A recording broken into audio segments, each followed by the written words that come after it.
Hello, and welcome to Comfortable Lies, Season 3, Episode 8. Today, we're going to talk about fascism. It's a hot topic nowadays, as it were, and I feel it's something that needs to be brought up, something people need to be reminded of. I understand that Season 3 was supposed to be all about the 2020 COVID pandemic, but this does play a role, and current events are really keying into this conversation that we're about to have. So let's start with what constitutes fascism. Fascism is generally considered a right-wing, quote-unquote, political stance where there's totalitarian control and all sorts of bad atrocities happen and blah, blah, blah, blah, blah. And it could never happen here because we are far too liberal. The reality is fascism is defined by the person who coined the term, Benito Mussolini, Il Duce, the marriage of state and corporate power. We see this in the places that we traditionally, historically have called fascist. Germany, Italy, where the rise of fascism happened in the early 20th century, where businesses were free to operate independently, but they did so at the discretion of the government. Were there private businesses in Germany and Italy in the early 20th century? Absolutely, during the entire fascist event.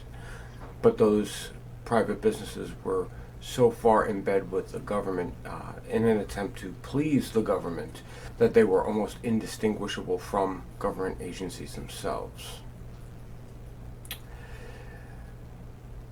Let's fast forward to the 21st century. I'm a big proponent of history repeats itself, and when it does, it usually gets exaggerated. Since the 21st century began, we have experienced a rapid increase in congressional hearings involving private businesses. We've seen representatives from Amazon, Walmart, SpaceX, and Tesla, and most notably the social media tech giants,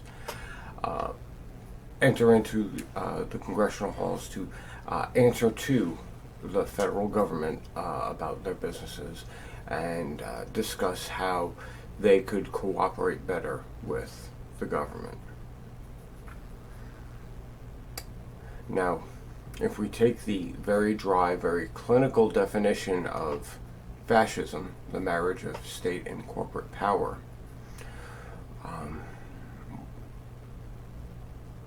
this is a little disconcerting, to say the least, because these businesses are free enterprises. They are privately owned businesses. They are free to do as they will without the constraint of constitutional law. And the government is asking how these companies can help the government. Maybe I need some tinfoil or something, I don't know, but the only times that the government really requires the help of private businesses is when they want to do something that they're not allowed to do. And there's that pesky Constitution getting in the way of surveilling people. Though to be fair, in the 21st century, the government has made great strides in subverting constitutional protections against unwarranted surveillance. There's only so much that they can do. So we are, I believe, witnessing the outright rise of fascism in the United States. That is not to say, historically, the United States has not been a fan of fascism. Sure, the United States participated in World War II, and that particularly was a fight against fascist regimes in Europe. But prior to our participation in World War II, the functionaries of the United States government, diplomats, had nothing but praise to say about Mussolini, and furthermore, that sentiment was echoed on the congressional floor. So they may have said, well, we're fighting fascism, and fascism is wrong and evil, and da da da da da da da da. But they were fans. They weren't fighting it here, they were fighting it there. They understood that fascism meant a magnification of government power, and that was power that they got to direct, that they got to profit from, off of the expense of everyone else. Another facet of fascism is outright propaganda. During the Obama administration, the protections from propaganda that were set in the I believe it was the 50s, where the United States government wasn't allowed to participate in propaganda. All of those restrictions were lifted, part of a communications bill. And the reality is, a hallmark of any type of fascist regime is propaganda that promotes nationalism, that promotes the good think versus the bad think. And we've seen this in every totalitarian regime. We've seen this in the USSR of the past. We see this today in China. We see this today in the United States. The reality is, the PR machine is important because it allows the target of propaganda to justify whatever atrocity that the government is willing to do to get its way.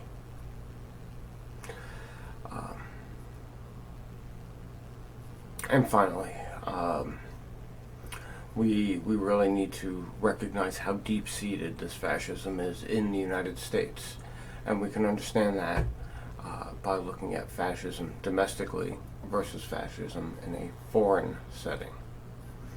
In the 1930s, Hitler's Germany spent much time accumulating landmass and power. This is a hallmark of fascist regime, is to exert your military power wherever you can. They steamrolled into Poland. They walked right into Austria. They took over most of Western Europe without firing many shots, because they were just like, this is stuff that we deserve. Our people being hurt, we need to control this area, and we have tanks and we'll make it happen. And the very impotent League of Nations was like, well, let's just give it to them. The domestic policy to the average citizen of fascism is okay. You know, it's life. It's you go on living your life. You be more patriotic, nationalistic, but aside that, you're really not asked to do much more than work a job, pay your bills, pay your taxes, and send your kids off to indoctrination camps and just not violate the law, and the laws are for you.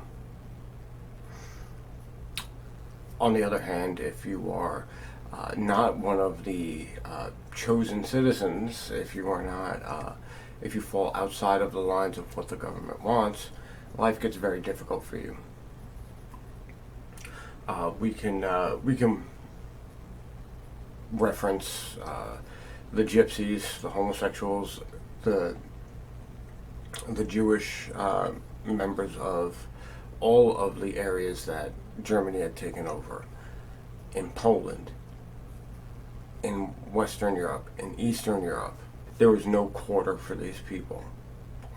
They were systematically hunted down, put in camps, and well, we know what happened then. Similar things happened in Italy, where if you were part of the unpopular party, you were not part of the fascist party, you were jailed, you were punished, you were beaten in the streets, you were stolen of all of your property, and you were left to die penniless in the streets or in prison. And your family paid the price too. And well, we all understand how the foreign policy is because I just talked about it. And we can reflect here on how the United States' foreign policy has been closely mimicking the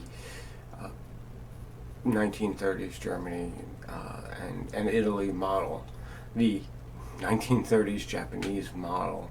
We can go back as far as the Monroe Doctrine to see how the United States foreign policy mimics fascist regimes, where we would roll into South Central American countries and boot out any foreign influence and then prop up governments of our own design. This happened, this was the Banana Republic scenarios. We can see it with the United States' current foreign adventuring that is started, rooted really in the 40s in covert fashion, but in overt military fashion started in the 1990s. We can just as easily look at the domestic policies.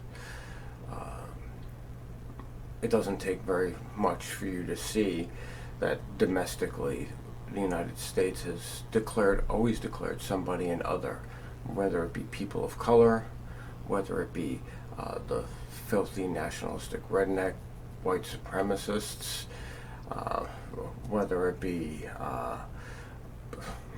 in the 1930s it was Jews in this country, just like it was in Germany. It's really weird that people supporting this government seem to think that it was the savior of anybody.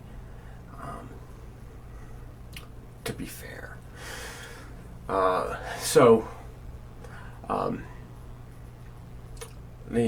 long history of fascism in the United States is very evident, which brings us to today. Today, instead of it being a specific outgroup, well, it sort of still is, but the focus of that outgroup has changed. It has become interracial at this point. But more on that later. Let's talk about the hallmark rise of fascism. What really shows us that fascism has come, or is coming, or is expanding. People seem to think that these types of things happen overnight, and that's never the case. It has never been the case. It never will be the case that one day you're free, tomorrow there's tanks rolling down the street. It's not how that happens. It's not how it has ever happened in the history of mankind. Hitler's Germany didn't start out with gassing undesirables in concentration camps. That's not how it starts. That's the end. That's when it's too late to go back. That's when it's too late to say, oh, well, I don't necessarily agree with this, because you agreed with everything that came up to it. In 1930s Germany, it was economic decline, and that wasn't really the fault of the people being blamed for it. That was the fault of money manipulation in the economic powerhouse of the world, the United States. Post-Civil War United States decided to focus its energy on monetary policy and how it can create a debt-based society, and that happened. It happened in 1913, and it has been getting perfected along the way. I believe it made its final thrust in 1971, but that's my opinion. I do not hold a doctorate in economics, so take it for what it's worth. Basically, what happened in 1930s Germany is it started with a suggestion. There was a definitive economic difference between a certain subset of the population and the general population, and they all happened to be sharing one religion. It was more of a facet of the religion and how it developed as a community of people than it did with any type of nefarious economic workings or how they treated other people.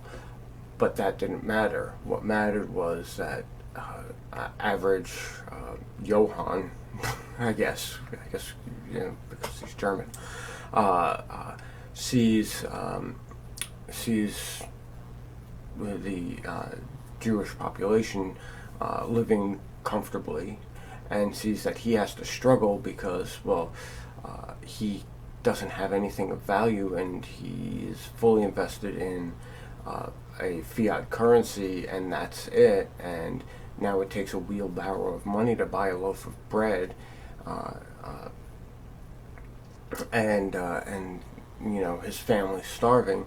So he's looking for someone to blame because it can't be him. And the government isn't going to say, well, it was us, we fucked up.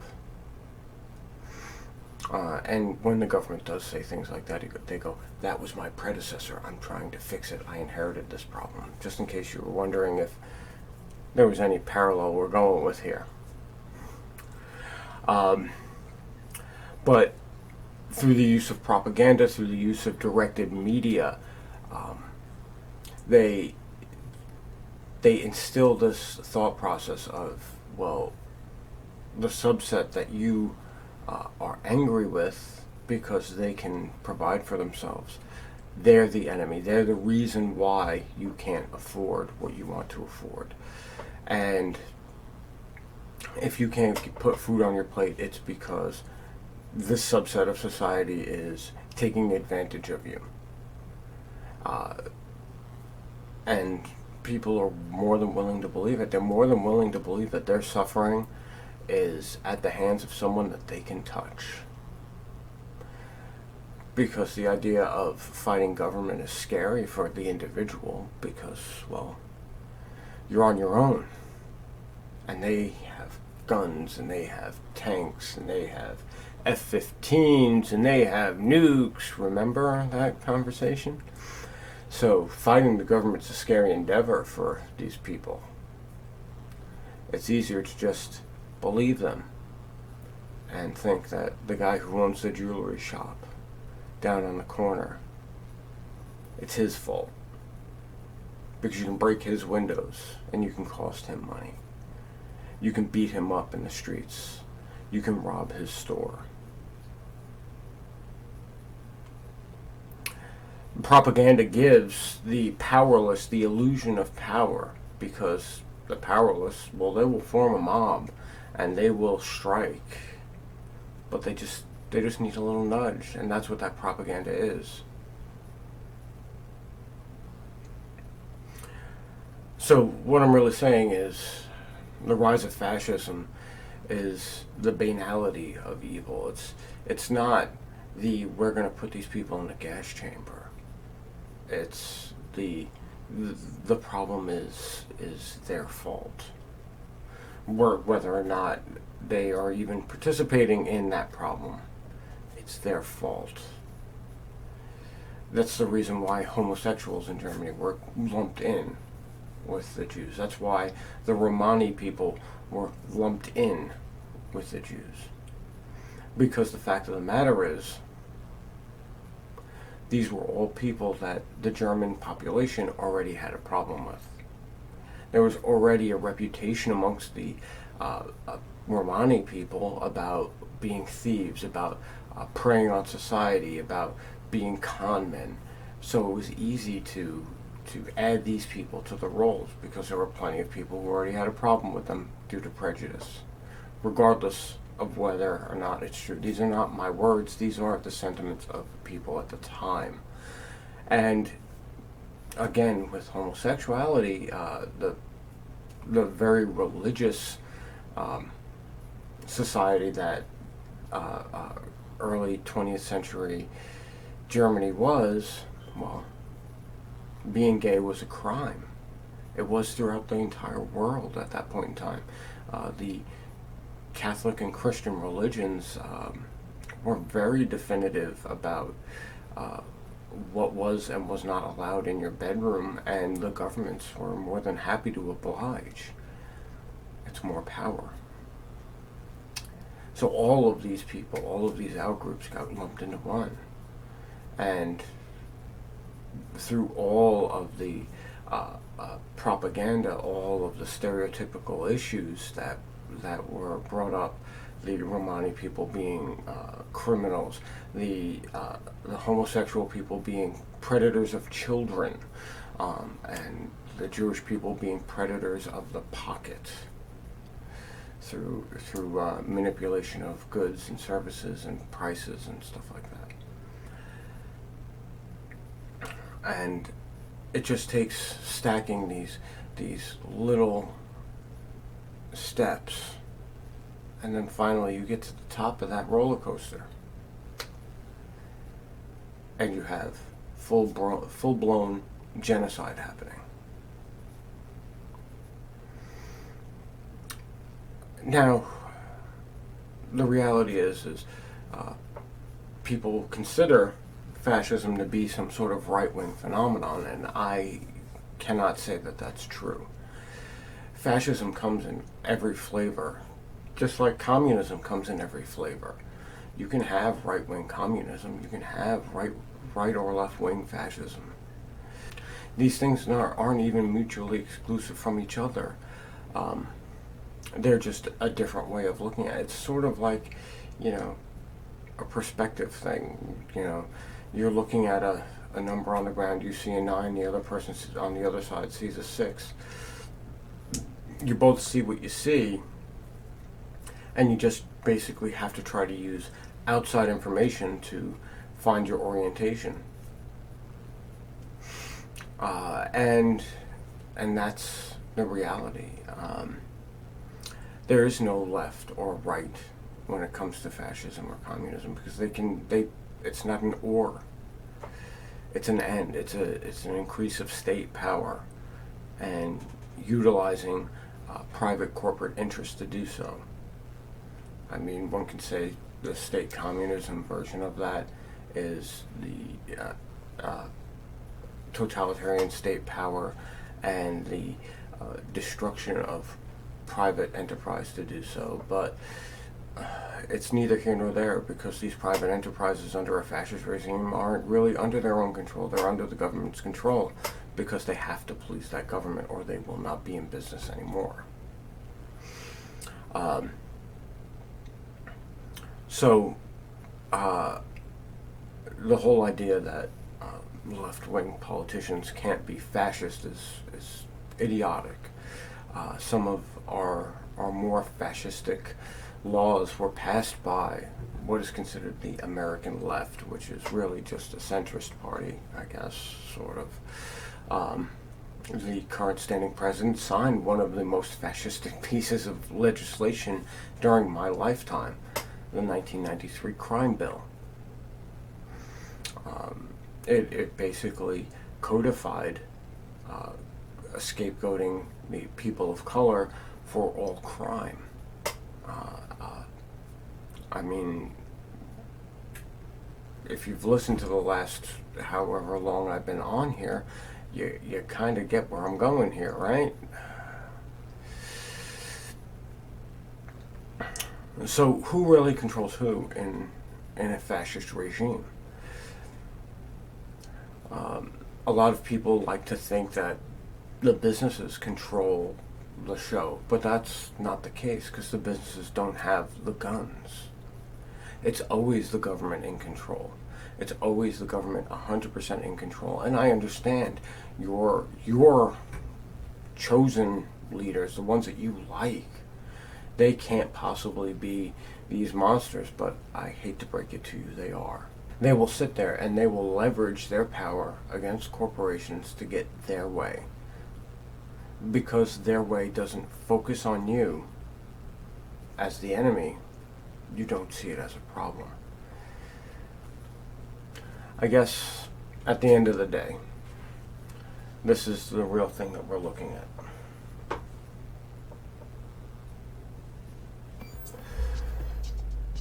The comfortable lie is that the monstrous actions of past regimes of foreign countries will never happen here. But that is just not true. That is a false idea. It's been here. It'll always be here, as long as we continue to allow it to be here. The short-term answer to dealing with this problem is scaling the government back to where it was when the 200-year-old piece of toilet paper was fucking signed. The ultimate fix is to never give anybody access to that kind of power.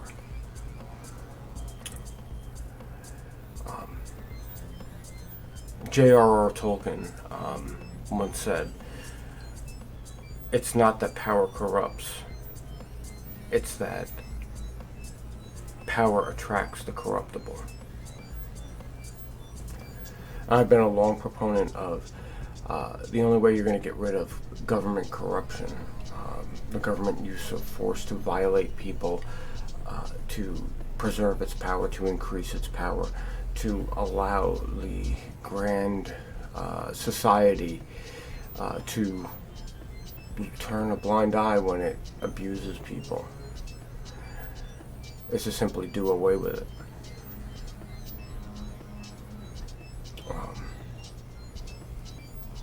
And maybe that's where we have to start thinking towards, because it's getting to the point where we're looking at atrocity in our own backyard. And at this point, history is repeating itself like it's an open book test.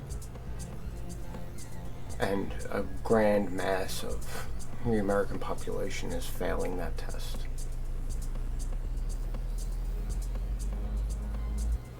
This has been Harry Felker with Comfortable Lies. Thank you for your time.